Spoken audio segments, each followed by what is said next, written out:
that the set-aside would increase each year so that the amount of cash on hand would equal the expenditures that were authorized, which, as I pointed out a few minutes ago, is not the case, and as you pointed out, is not the case now. That's my point. Don't take any legislation. It's in the California Constitution.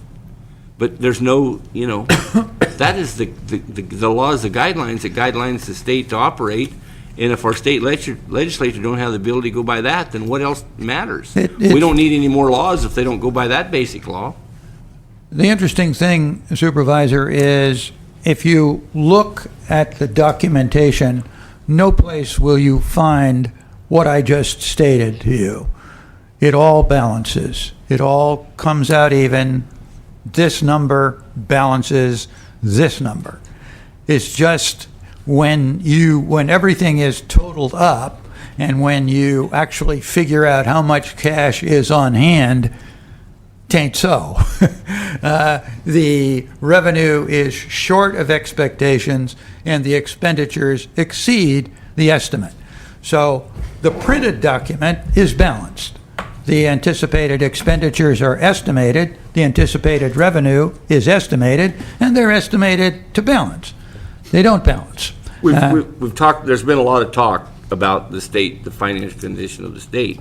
But I just read a report that said there's over statewide, there's a 41% evaluation reduction in assessment of homes in this state. That's going to be the implications of that, because most of the property tax goes to schools. That's going to be, it's not going to hurt, it's going to be devastating to our public school system.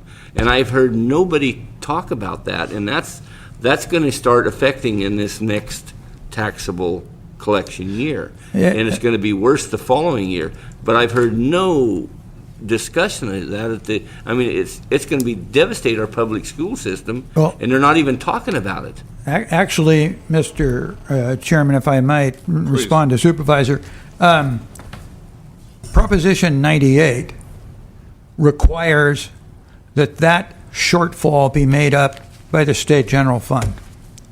And that is one of the reasons why the governor and the director of finance have looked ahead at 09, 10, and as you point out, 10 and 11, and reflect on what will happen when the K through 14 financing drops below the test level for Prop 98.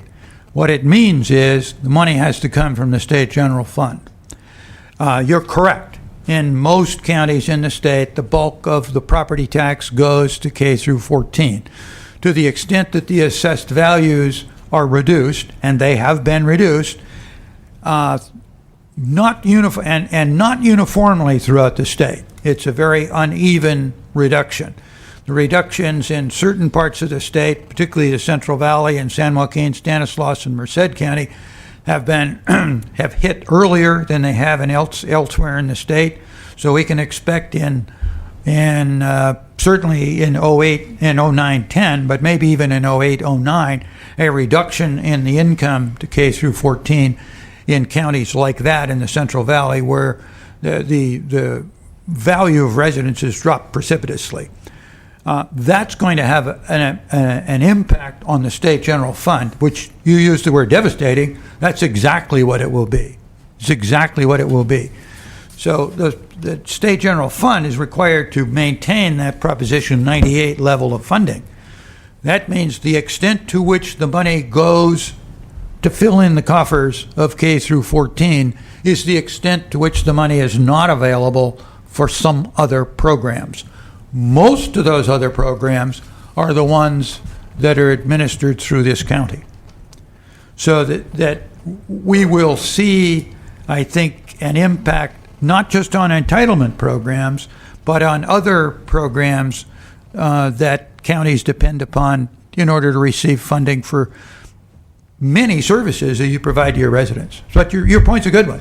And I agree with you. It certainly was talked about in budget discussions in Sacramento.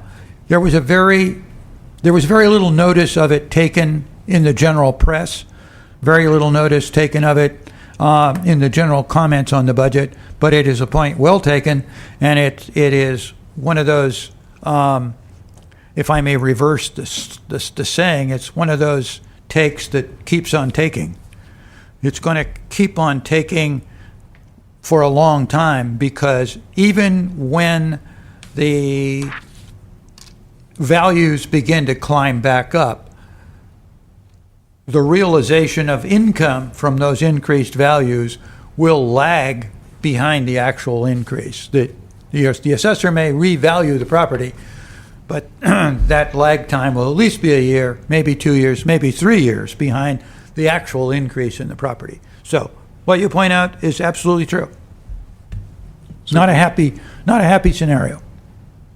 Supervisor Smith. Thank you, Mr. Peterson. Your reports are always, I think, the useful information, and they're not about the things, as you were saying, that you'd find written in the books. But I think that your length of time in Sacramento, is so valuable in you coming forward with, in a very sort of short synopsis and overview about what the real status of the state budget is and some of the politics involved. So I think that that's very useful, and I know that we're under some time constraints. And just one comment is that I think the County of Mendocino's budget looks oddly like the state. The comments that you're making about it's balanced on paper but it depends on this and it depends on that is applicable here as well. So thank you very much.